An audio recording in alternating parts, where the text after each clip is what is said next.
Welcome Inside Appalachia. I'm Jessica Lilly. Today we'll talk with Jeanette Walls, author of the New York Times best-selling book The Glass Castle, which has also been made into a film. She says for years she pushed away the memories of a difficult childhood spent in poverty. But a chance encounter led her to tell her story. I've come to believe that very often these things about ourselves that we dislike so much are the best thing we have going for us. And for me, it certainly was. What can Appalachia learn from post-coal economies out west? We'll talk with a reporter in Colorado about how former coal communities are trying to rebuild their local economies. They can live relatively cheaply compared to our urban areas. There are trails or restaurants or whatever that are attractive to young people. And in a few towns in the West, that has actually turned into especially young families coming and staying. You'll find these stories and more this week Inside Appalachia. Welcome Inside Appalachia. I'm Jessica Lilly. Today we're revisiting an episode that we originally aired a few years ago. It's about poverty. Sadly, poverty is an issue that we're sure to hear even more about in the coming months, perhaps years, as our country grapples with the effects of the recession we're currently facing as a result of COVID-19. On today's show, we're going to hear different ways of reporting on financial security, or lack thereof. From a coal miner who lost his job to a longtime welfare director, how do we talk about folks who are good at making do with what they have? How do we react when we hear these stories? Well, one woman wrote a book about her life. Jeanette Walls grew up poor in America. She wrote about it in her best-selling memoir, The Glass Castle. Walls spent most of her childhood west of the Mississippi River, but her father, who was originally from West Virginia, eventually brought her family back to McDowell County, where she lived for 4 years. Eventually, Jeanette moved to New York in search of what she thought would be a better life. She found success and even an apartment on Park Avenue, all while her parents continued to live off the streets. Here's a clip from the movie when Jeanette's father, played by Woody Harrelson, showed up uninvited to a fancy party. Swanky, but I don't see one of your mama's paintings. What are you doing here? Just networking with all these fantastic people. Every time someone leaves, you act like a child. You'd think you'd be used to it by now. What's that supposed to mean? It's not a surprise, Dad. Look around. This ain't you. You ain't like those pawns, and you know it. Don't turn this on me. You're a Walls. You were born to change the world, not just add to the noise. You cannot marry that fool. You're better than him, and you're better than that gossip column. You're a real writer. I like my life, Dad. Well, then why's all your crap still packed up in those boxes?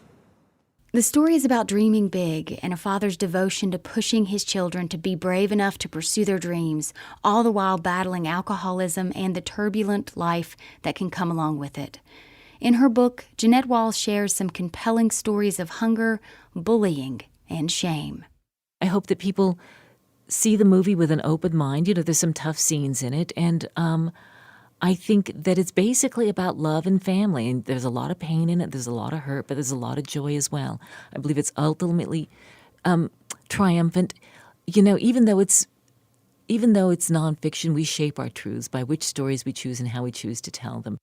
Just before the movie was released in theaters, I spoke with Jeanette about why she wanted to write this book. You know, I tried a number of times when I was younger. In my 20s, I'd write a couple 100 pages and throw it away, and then a couple 100 pages when I was in my 30s. And I tried to fictionalize it one time. I didn't know if I was supposed to make it stranger or less strange. Like, what was I supposed to change? And then one day, I used to write about celebrities for a living, and I was in a taxi in New York City, and I saw a homeless woman rooting through the garbage, and I got a good look at her, and I realized it was my mother. And I got together with her a couple of days later, and I said, "Ma, what the heck am I supposed to tell people when they ask me about you?" And she said, "Tell them the truth." And that was sort of the kick in the behind I needed to confront this past of mine that I had for so long tried to escape and tried to pretend didn't exist. I was completely convinced that if people knew the truth about me, that I'd get fired. I did not think that my book would resonate, that it would sell well. That is not why I told my story. I told it because I couldn't not tell it any longer. I was just tired of being ashamed of who and what I was. I've come to believe that very often these things about ourselves that we dislike so much are the best thing we have going for us. And for me, it certainly was. This past that I've tried to cut myself off from, it was the better part of me. And that's why I've become such a big fan of storytelling. I think that if you can go back and revisit the sometimes painful memories, but also sometimes beautiful, the thing is, if you cut yourself off from the pain, you cut yourself off from the beauty as well. I want to talk a little bit about McDowell County in southern West Virginia. Mm-hmm. It seemed like the writing and how you described Phoenix and places out west before you moved to West Virginia had more of a positive vibe to it. And when you get to McDowell County, there's a certain darkness to the language. Yeah. But in both places, you grew up in poverty. Yeah. Why was it different in McDowell?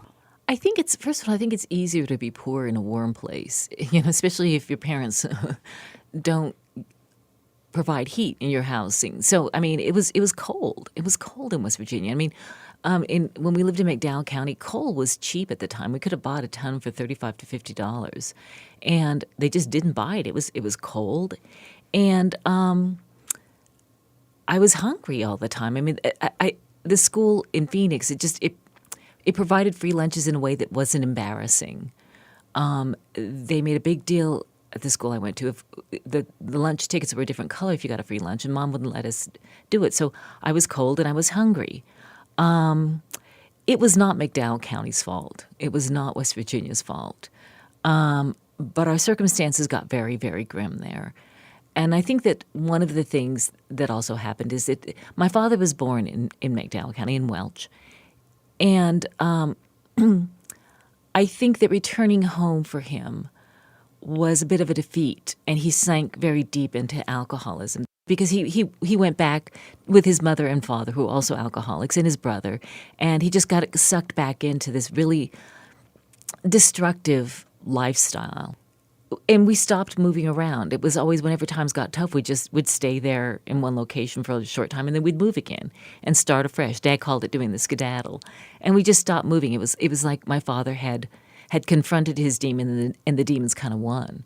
This book is in no way meant to in any way disparage West Virginia or McDowell County or Welch, which is filled with lovely, kind, generous people. But our circumstances were very, very difficult. I think that one of the reasons that this book has resonated and has been on the bestseller list for some ridiculous amount of time, like 7 years, is because poverty and hardships and addiction, it exists everywhere. My story is not unique. Some people say, well, it's extreme. And you'd be surprised by some of the stories that I hear, and sometimes in very affluent areas. People go to great lengths to hide their poverty, and I did. And you described your dad in the book as an alcoholic, but at the same time, you also paint him in a hero's light as very innovative and smart. My father was a magnificent man. I adore him, and to this day I miss him. He died in 1994. He was both the best and the worst of fatherhood, but anybody who's dealt with an addict knows how they break your heart. He couldn't fight his demons, but he gave us the tools to do that as children. And, he just always told us that we deserved something better, that we were strong, that we were resilient. All of this traveling around, all of this chaos, he always said that was temporary, that one of these days he was going to build us a great big mansion, and he called it the Glass Castle. And when times would get tough, he'd pull out the blueprints for the Glass Castle. It was about hope and belief in yourself and belief in the future, and I believe that if a child gets that, along with a love of education and a sense of self-esteem, that you can make it through just about anything. And that's why I'm not angry with him or anybody. I mean, I certainly bear no ill will towards my family or anyone I grew up with in West Virginia. There's some tough stories there, and there still are. The good people just trying to make it out. And one of the reasons I love having written this book is that so many people come up to me and say, the details of our lives are very different, but you and I could be sisters. And sometimes they were raised in fancy areas in Boston, but their father's a pill addict or something. And that's why we tell our stories. I'm not looking for sympathy, not looking to tell horror stories, but to make emotional connections with people who we might think there is no connection with. And perhaps provide a window into this world and different realities.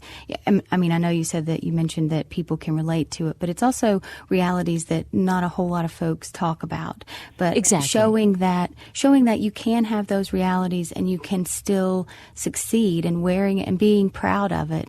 Yeah, I think that's a very important point to make. It's like, I think that some people look at, poor folk and just think, oh, and put, well, why do they live like that? White trash, black trash, whatever, why don't they take care of themselves? And one of the reasons that I love this movie so much is it goes beyond the stereotypes and shows that people who, from a distance, you might be able to put on a label on them and say, we know their type. But behind what we see, there's always a story. And things are much more complicated than you think. And they might look like people in desperate poverty, but there are hopes and dreams and love there as well. And that's something I hope people don't forget. I want to get back to Welch just a little bit more. Did spending some time in Welch and meeting your dad's family, I know in the book you described your West Virginia grandparents as enormous and mumbling, and you could hardly understand some of them, and there was some sexual abuse involved in that as well. But did spending time in Welch and meeting your dad's family and your grandparents help you to perhaps understand your dad more? Absolutely. I'd always seen him as a hero, as like there was nothing wrong with him, except when he got drunk. Then he became a monster. But other than that, he just seemed to me this perfect, almost, movie star, handsome, strong man who just, that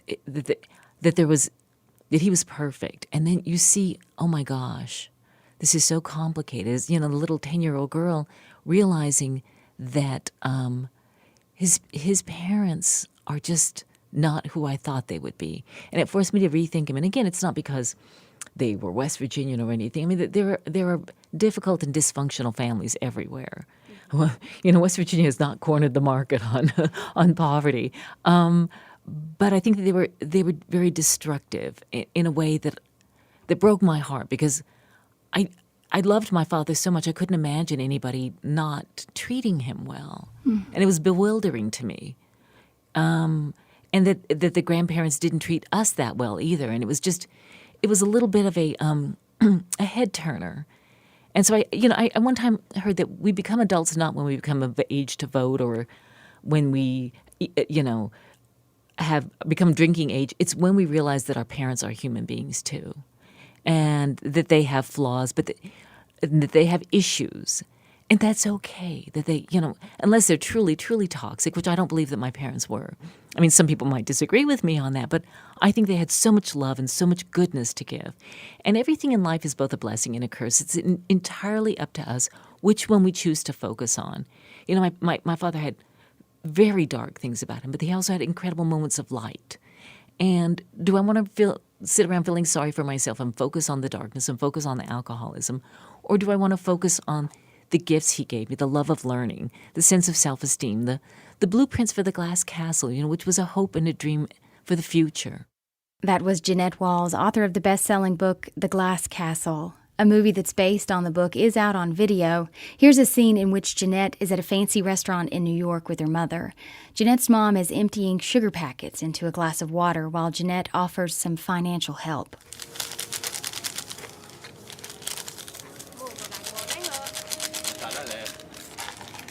Mom? So, your dad said he saw you pass by in a cab the other night. Acted like we weren't even there. You shouldn't be ashamed of us, just because we choose a different lifestyle than you. Being homeless in New York City does not count as a lifestyle choice.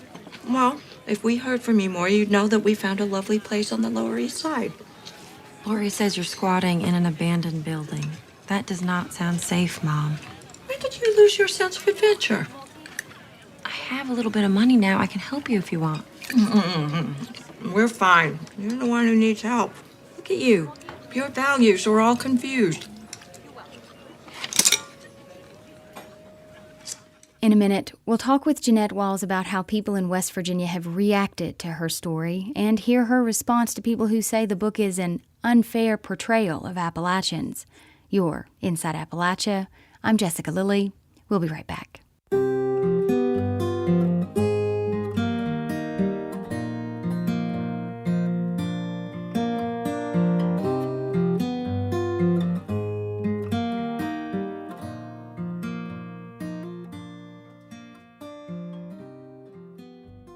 Support for Inside Appalachia is provided by Concord University in Athens, West Virginia. With career-focused liberal arts education in more than 80 degrees and programs to pursue various career options, not just a single job. More at concord.edu. Today on our show, we're exploring ways to talk about resilience in the face of tough odds and about why we have such strong feelings about being poor. Now let's continue listening to writer Jeanette Walls, who spent part of her childhood in McDowell County in southern West Virginia and wrote about it in a memoir called The Glass Castle. The book was made into a movie last year starring Woody Harrelson and Naomi Watts. Here's a clip of the movie when the family sees their new home in Welch, West Virginia. Welcome to 93 Little Hobart Street. $50 a week, and in 2 years we'll own her outright. Hard to believe one day this will all be ours. Hey, she may not look like much, but wait till you see what I have in mind. Come on. We're gonna tear all this down and replace it with your game room. Ping pong, pool, foosball. Trampoline? Oh yeah, trampoline goes right over there, and then all these walls are gone, replaced with 3-inch glass. This can stay. Doesn't that look lovely? Yellow stands for happiness and creativity. This place doesn't have any running water or electricity. Ignore her. She was born without vision. Part of the movie was filmed in Welch, the county seat of McDowell. Jeanette said her friends and family in West Virginia have mixed feelings about parts of the book and the film. It's split about 50-50 between people who like and don't like the book. A lot of people feel it was unfair, that it's not the whole story. And I respect that opinion. I really do. And it's certainly not their story.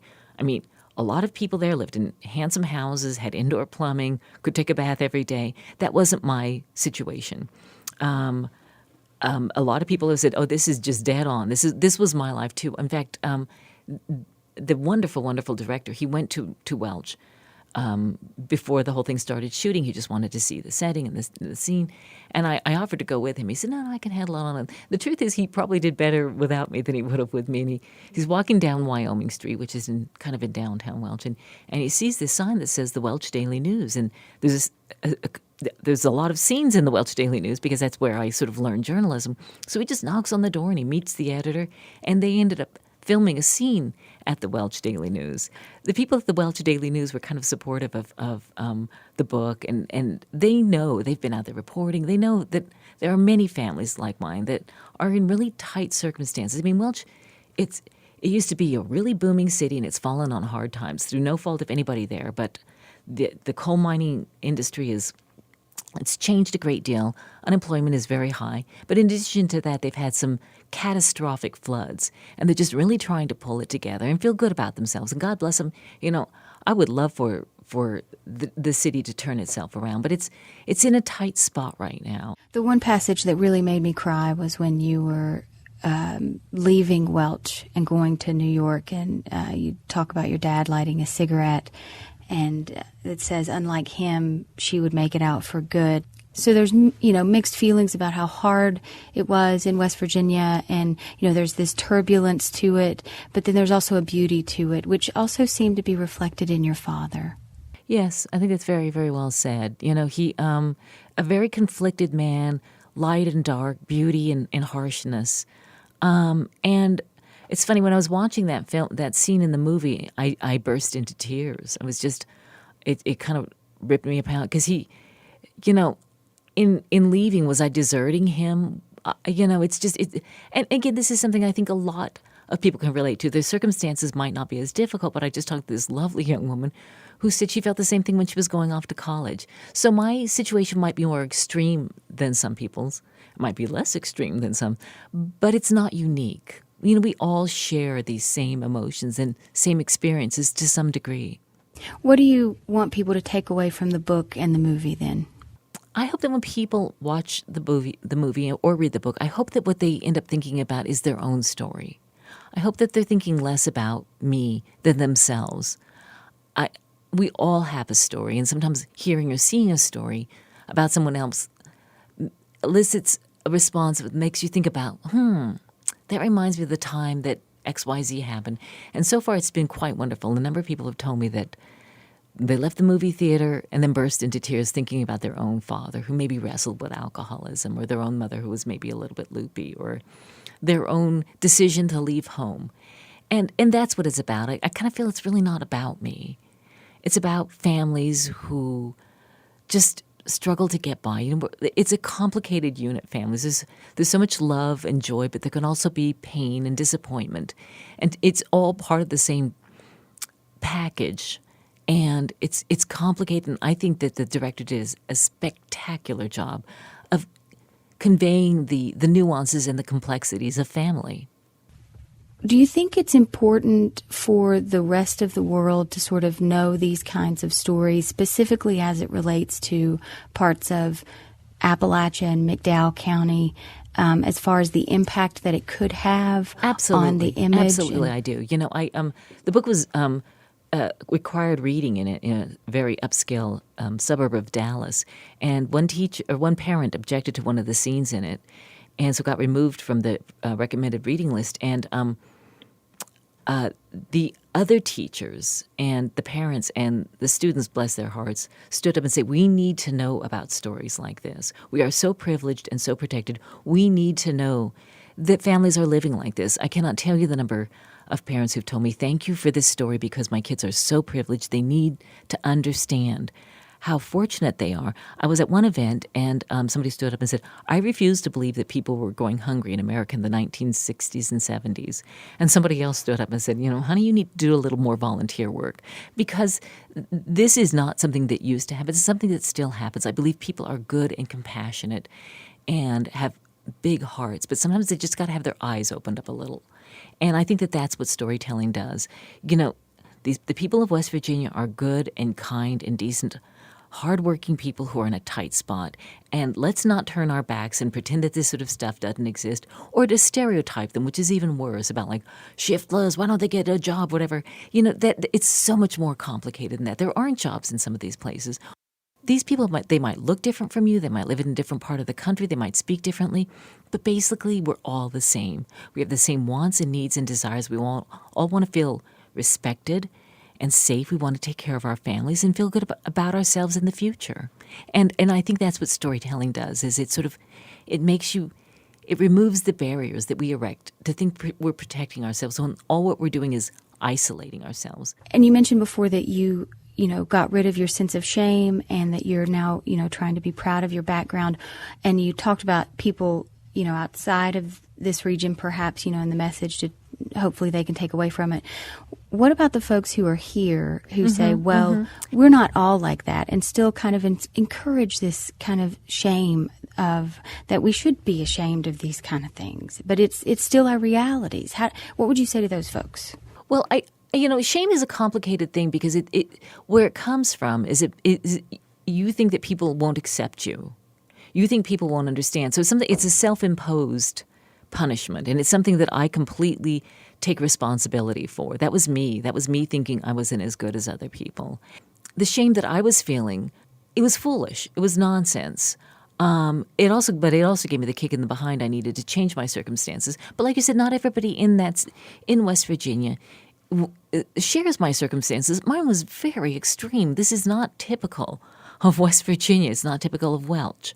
My parents would have been impoverished if we lived in Paris or Monaco or Boston. And this was not West Virginia's problem. This was my parents, alcoholic and a mother who was more interested in painting than writing. This is not a reflection of West Virginia. This just happens to be where I was. So this story is not about West Virginia. It's about me. People are complicated. People are nuanced. It's easy to pigeonhole and stereotype, and there can be some truth in it. But the tricky thing about stereotypes and characters is that it's not the whole truth. There might be a grain of truth, but that's why stereotypes are so insidious, is because even though there might be a bit of truth, but it's not the whole story. Jeanette Wall says growing up poor has taught her a lot and made her who she is. And today she's proud of who she is because it shows how far she's come. A lot of us go through tough times, but I believe that those of us who endure these tough times actually can be an advantage over those who didn't, because we learned so much about life and about each other. And, adversity introduces one to oneself. And the great thing, everything in life is both a blessing and a curse. And the great thing about having been raised the way that I was is that I'm a fighter and a scrapper. And the unfortunate thing about the way that I was raised is that I'm a fighter and a scrapper. And it took me a long time to understand that you don't always have to fight. That at a certain point in life you take off the armor and there are good and kind and warm people there willing to embrace you. And if one person gets that message from this movie, then this will all have been worth it. That was Jeanette Walls, who wrote a memoir of her life growing up poor in America called The Glass Castle, which has also been adapted into a film. We often hear that Appalachian families are struggling with hunger, addiction, and poverty much more than the rest of the country. But as we'll hear in this next story, it's not only McDowell County. There are pockets of the United States where families face conditions comparable to a third-world country. Law professor Philip Alston is a United Nations expert on extreme poverty. He reports on places of pervasive poverty like Haiti, South Asia, Central Africa, and just recently, he was here in Appalachia. Shortly after his 2017 trip here, he spoke with NPR's Kelly McEvers about a report he's compiling on how the United Nations treats its most vulnerable people. Philip Alston has spent the past 2 weeks traveling around the United States. First, Washington, D.C., then Los Angeles, San Francisco, Alabama, Puerto Rico, and finally West Virginia. The United States is one of the wealthiest countries in the world, but Alston wanted to understand how it is that 40 million Americans live in poverty. He is the United Nations Special Rapporteur on Extreme Poverty and Human Rights, and he's with us now. Welcome to the show. Thank you. What were you looking for on your trip? I was looking primarily to see the relationship between the civil rights, which the United States holds so dear, and poverty. In other words, if you live in poverty in this country, can you actually enjoy the civil and political rights which you are supposedly guaranteed? Just give us some examples of things you found in places like here in Los Angeles or in Alabama or in West Virginia. To go to Skid Row in Los Angeles, to see the extent of it, the never-ending encampments and tents, the really grim circumstances under which people live. To go to Alabama, to meet with people who live in areas that have no sewerage connection, and so their sewage is basically just pumped out into their gardens. Those sorts of things have a pretty big impact. In a presentation for the State Department today, you talked about something that I thought was really interesting. You said that you were struck by the extent to which caricatured narratives about the purported innate differences between the rich and poor have been sold to people by politicians in the media. Just explain that a little bit. So the rich are industrious, entrepreneurial, patriotic, and the drivers of economic success. The poor, on the other hand, are wasters, losers, and scammers. So as a result, money spent on welfare is money down the drain. Money devoted to the rich is a sound investment. The reality is that the United States now has probably the lowest degree of social mobility among all the rich countries. And if you are born poor, guess where you're going to end up? Poor. Your findings were not all bad. You talked about some groups that you were in contact with that do some pretty great work. I wonder if you could give us some examples there. I was very impressed by a lot of the community organizing that's going on in many places. I was very impressed by a voluntary health, dental, even psychological care clinic that I saw called West Virginia Health Right, which has no full-time doctors or dentists, but relies on volunteer services from those communities and ends up seeing 21,000 patients a year. Do you think that groups like that are a solution to the bigger problem, or they're just one piece of what needs to be more systemic changes? I have to admit that sometimes I fear that such superb and much-needed initiatives, they are taking the pressure off the state, and the state can sort of sit back and say, oh, well, there's no need in that area, it's being done by these guys. You have been around the world looking at this issue up close. You know, how does the U.S. compare? Well, I think one of the most striking things is the lack of political will. I don't want to draw a comparison with China, but I did have to say when I was there that what was impressive was that Xi Jinping had made it a priority of his administration to eradicate extreme poverty. And when people said to me, but he's just trying to keep control of the Communist Party, my response was, I think every politician is trying to keep control of government, and if others would dedicate themselves to eliminate poverty, then that would be great. Philip Alston is the UN Special Rapporteur on Extreme Poverty and Human Rights. Thanks for your time today. Thanks, my pleasure.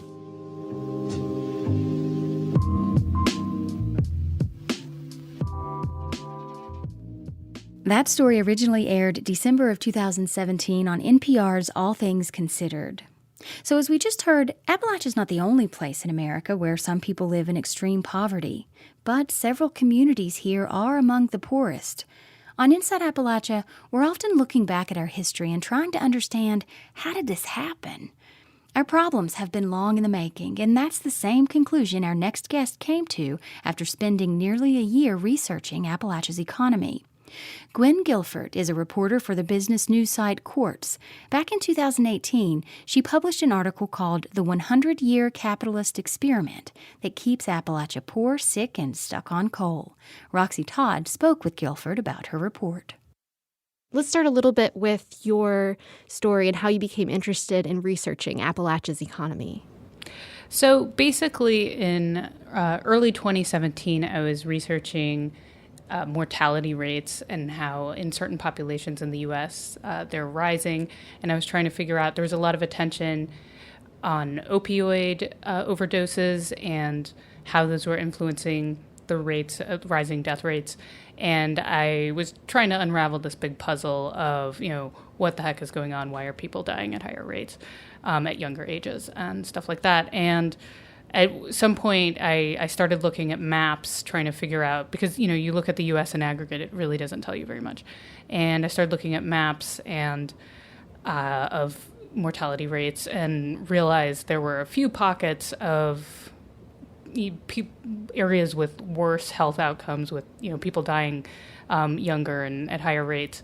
And one of those areas was Central Appalachia. And then I, would look at specific causes of death, and pretty much across the board, Central Appalachia was among the highest places in the U.S. And then, the more I started to look into that, the more I realized the social problems and economic problems, like pretty much any issue, you name it, whether it's unemployment or welfare reliance and of course health stuff, it was, the same area was having way more intense, way more problems than other parts of the U.S. and other parts immediately bordering it. She says a diverse economy didn't develop in Central Appalachia because coal companies chronically underpaid workers. And, well, everyone relied on coal. Right. So a lot of these themes relate to a problem that is sort of defining issue of our time, which is wealth inequality. Central Appalachia has been struggling with this problem for a really long time, and now it's, becoming a massive problem for all of America. But, for starters, you could look at the middle class, and one of the problems with the structure of Central Appalachia's economy and the way it developed and its reliance on coal is that, it chronically underpaid workers and didn't allow a diverse economy to develop that would have, shifted purchasing power to households. So that basically made it so there was this kind of a middle class never emerged, really. And in the U.S., speaking more broadly, the creation of the middle class, which again is this like engine of consumption growth that really buoyed America's economic expansion for 30 years after World War II, 30, 40 years. So the middle class was basically created by New Deal reforms that sort of intertwined the interests of capital and labor so that, when labor benefits the owners of the capital benefit too. And, everybody is better off when the other party is doing well. That relationship has decoupled since probably the 80s, and now America as a whole is looking increasingly like Central Appalachia in its absence, or the shrinking of its middle class, and that's a sign that the economy is not as healthy as it should be. Central Appalachia, there's no way of formally measuring this, but based on its reliance on coal, it hasn't been able to develop a broad, rich, diverse base of industry, and is therefore much more fragile and vulnerable to boom-bust cycles. And these patterns that you see happen time and again in Central Appalachia over the last 150 years that really hurt communities.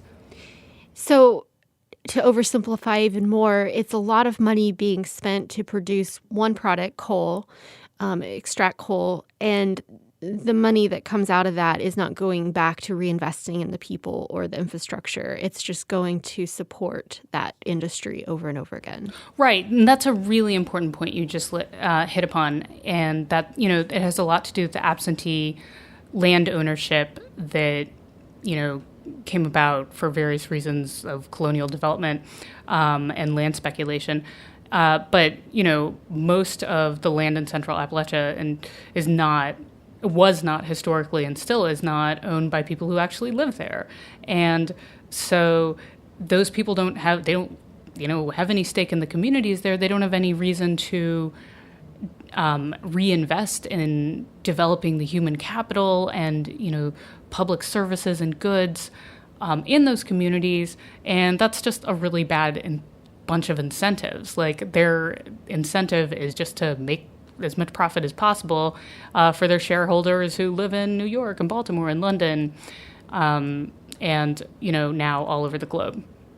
Well, definitely in this age of constant parachute journalism, and having been through the last presidential election when the media swarmed in on Appalachia yet again, it's refreshing to talk to someone who's spent a lot of time digging into the context and the history. And I just really appreciate you spending the time looking into this and thinking deeply about issues that are pretty difficult for, I think, the rest of the country to really grapple with. So I appreciate your work and for chatting with me today. Yeah, I mean, I have to say I appreciate, sounds lame, but your region. I learned so much. It was so fascinating. And there's stuff like labor history that, this is a pivotal place in terms of our country's labor movement.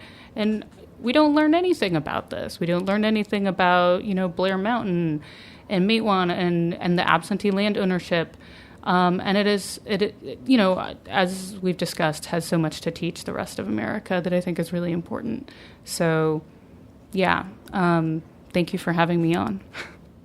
That was economic reporter Gwen Guilford speaking with Roxy Todd. Guilford's article about Appalachia's economy was published earlier this year in Quartz Magazine.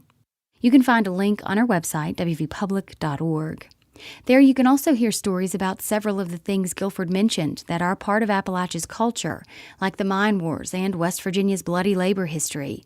Guilford also mentioned the issue of absentee land ownership. A report published several years ago found that the top 25 landowners in West Virginia own about a fifth of the state. Most of those landowners live elsewhere. The report was released by the West Virginia Center on Budget and Policy, and it's the first study to take a close look at land ownership since the 1970s. Land ownership has an impact on the ability of local people to build their economy, own businesses, grow food, and clean up hazardous waste.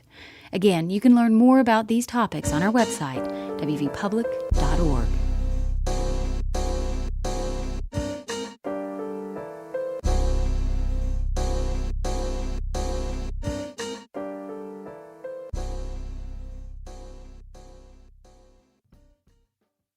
Today on Inside Appalachia, we're learning how our reliance on coal and other extractive industries have affected our region's economy. We've also heard several ways these industries have left us with environmental hazards and waste that we'll be struggling to clean up and pay for years to come. We wanted to see how communities out west are coping with these same issues. After all, we're not the only ones grappling with the boom and bust cycles of mining. Kate Schimmel is a Colorado native. She lives in Paonia, Colorado, and works at High Country News as their deputy editor digital. She's also the co-host of a podcast called West Obsessed, which is produced in collaboration with KVNF Community Radio. She's worked with newsrooms in Montana, New Mexico, and Colorado to report on the economic declines rural communities out west are facing. I asked Kate onto our show this week to tell us more about what it means for communities out west to economically depend on one industry, coal. Kate, thanks for joining us. Thanks for having me. What did you find? How are mining communities affected by the boom and bust cycles in talking about the challenges? Yeah, one of the challenges that I've found, actually not in my reporting, but I live in a small town that has a long history of coal mining. And one of the biggest challenges is we've seen now many years of contraction in the coal industry. So we started out with about 8 coal mines. There may even have been more before that, but what I remember is 8, and that shrunk down to 3 when I moved here. And then now we're looking at 1 where a lot of the work is automated, done by machines and not by humans. And so what we've seen at a very basic level is a decline in really high-paying jobs with a salary of median $80,000 a year. That's sort of, for our community, an incredible salary to be making, and very few local businesses can even come close to matching that. I think our median salary in the county now is somewhere in the range of $35,000. So at a basic level, you lost jobs, and then you lost the spending that those jobs allowed people to do. So you have local businesses that really struggled to sell enough, to serve enough meals. And I think at sort of a different level, we saw the community really struggle to figure out what our future is. Who are we going to be? And that was a tough process that I think we're still in the middle of.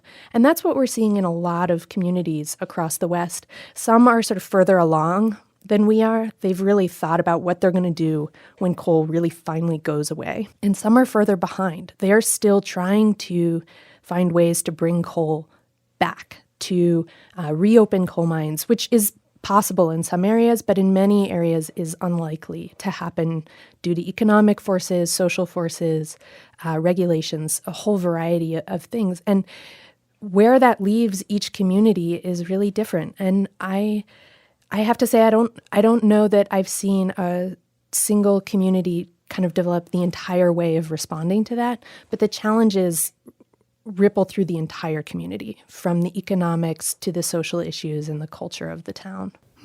I think a lot of that sounds familiar to many of our Inside Appalachia listeners, and is something that we've seen happen here in Appalachia as far as mechanization. You mentioned a lot of the high-paying jobs are being sort of replaced with machines and things like that, and mechanization sort of taking the place of that. What do you think people can do to try to reinvent themselves? How are folks out west moving forward? What we've seen a lot of in the rural West is turning to more of a recreation or a lifestyle economy. So here in Paonia, what that looks like is we now have a cocktail bar that serves tapas. And some of that's for the community, right? Like community members go there, but that's as much for people passing through or for attracting people from the outside to come live here because Paonia is such a nice place to be. And that is hard for communities. The jobs are not as steady or as high paying as they were when we had coal mines open. And it requires some degree of planning. So it doesn't tend to be as attractive for a town to have sort of an open mine next to where they might want to recreate, right? Where they might want to go running or skiing or biking or wine tasting or whatever it is that that town wants to offer. And so figuring out how to plan for a future that might mean to some extent covering up your past is really hard. I think some of the other choices towns are making or being forced to make is just shrinking, getting smaller. Sort of the depopulation of the rural West is very real and happening relatively quickly. Yeah, that's definitely something we're seeing here. here in Appalachia, recreation tourism is also something that many small towns are trying, and it has brought in some jobs, but maybe not the same type of big salaries, like you mentioned, that people are used to in coal mining. How realistic is it to expect the recreation industry to provide living wages to residents in these rural communities? If these, you mentioned the taco stand or the selling tacos in that one restaurant, if that continues to grow and there's more businesses that grow like that, I mean, is that realistic for that kind of community to provide a living wage, you think? I don't see recreation or lifestyle or service jobs getting up to the same level that coal jobs did in terms of wage. I think there may be some affordability questions, like housing may come down to match that. But the reality is recreation dollars are getting spread around. And more small towns like yours, like mine, are competing for people's sort of disposable income, right? And I talked to an economist about whether that can continue to grow, and his take was yes, there is more growth to happen, right? Like people can build out more recreation, more tourism, and attract more people to their town. But at some point, there's a limit. And whether you can turn sort of tourism and recreation, people passing through, right, into permanent residence is not clear. And that's what most towns want. They want people to come through and stay, right? They don't want to keep losing young people, losing people with kids, families. They want people to come and live here. And that's a much harder thing to do. So it might be possible to have more restaurants where people could have server jobs. The question of whether your young people will actually want to do that and will stay here and raise their families is a whole other question. What kind of expectations do people have for the future? You mentioned that a lot of people are leaving, and we're certainly seeing that here as people are deciding to move away. I mean, do they see a future in staying? Are people staying and trying to create new things? Yeah, they are. And it depends on your town, but I think in a lot of towns, you do have somewhat of a stabilization of people moving back to that town and trying to build something. A reporter I worked with did some research and found that more towns than I expected certainly are actually growing or attracting young people or at least holding steady. And they're usually doing that through a few different avenues. One is university or small college, state school or community college is attracting young people. And then some of those people stay after. I think the others are that sort of lifestyle side of things, right? So there's recreation and tourism, getting people to come through your town and spend money there and then leave once they're done. There's also the sort of side effect of that town can be a really fun place to live. There are trails or restaurants or whatever that are attractive to young people. And in a few towns in the West, that has actually turned into especially young families coming and staying because it's a good place to raise their kids or to live. They can live relatively cheaply compared to our urban areas and still have a really great quality of. Mm-hmm. Anything else that they're looking at doing or trying to do to grow their economies? One of the examples I found most fascinating was Anaconda, Montana, is actually they had a really big mine and manufacturing infrastructure that closed down, and they have these giant heaps of slag, which are the waste, and they're actually trying to use that mining waste to do things like paving or manufacturing. So they're actually trying to sort of stick to their manufacturing and mining past and turn that into a viable economy to provide jobs. That's happening in a few different places. Not everywhere is leaving natural resource dependent economy for something else. Sometimes they're trying to turn it into something different, or they're trying to sustain it at a lower level. That's particularly true with logging out here. It's maybe less true with coal mining. But trying to log enough to provide enough jobs to keep enough people in town that town at least doesn't disappear. Is there anything else that you could share that you found interesting and striking as a native to the region, and being able to report on this and seeing your community and people move away and people also stay and invest in their community to try and find a new economy? Yeah, I'll give you a resident's answer, not a reporter's answer, which is that when people decide to live somewhere, I think it's so important that they decide to take on everything about that place, right? And invest in helping that place be a really good community, a really effective community, whatever that looks like for your town. And I've been so struck by how different that can be from town to town. You know, some towns have these incredible communities where people show up to town meetings, to town council. They run for local positions, they volunteer, and they can build such a strong economy through that, like through that cohesion. And then in other communities where they once made a lot of money, right? Some former coal communities really struggling to figure out what to do next because they don't have that sort of social infrastructure, that community sense that we all need to invest in making sure that this town survives and that it's a place we want to live. I wish there were a better lesson other than the importance of investing in your community. But certainly that's one of the things I've seen as a resident, and I suppose as a reporter too. Kate, thanks again for giving us some insights into what communities out west are doing to try to move beyond extractive industries. I know that states out west aren't quite as dependent on coal as we are here in West Virginia still, and the coal seams out your way still probably have many years' worth of mining left in them.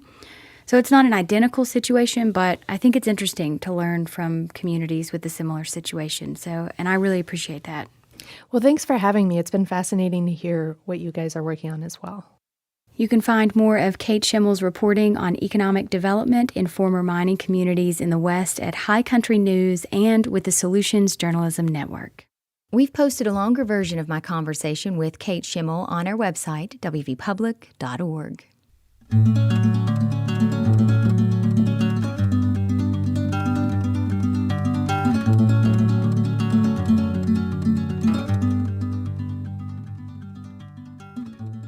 Coal put food on the tables for many families, but did it also create the foundation for extreme poverty? And yet, we're resilient here in coal country, and we know how to lean on each other. That's one part of the legacy that I hope never goes away, and surprisingly, it connects us with others. Out in Colorado, coal community native Kate Schimmel reminds us that we're not alone. She believes the best way to revive and support your community is to get involved where you live. And that makes sense. Perhaps if more of the people who owned land in West Virginia actually lived in West Virginia, our legacy would look a little different. But here we are, and it's from here that we move forward. Till next week, thanks for joining me as we journey throughout Appalachia.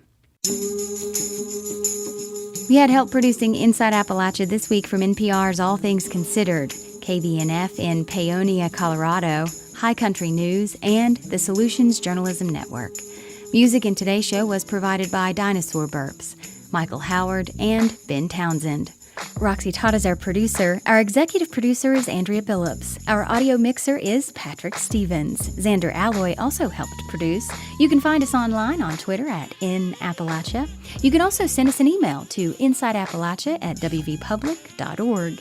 You can also address your letters to Inside Appalachia at West Virginia Public Broadcasting, 600 Capitol Street, Charleston, West Virginia, 25301.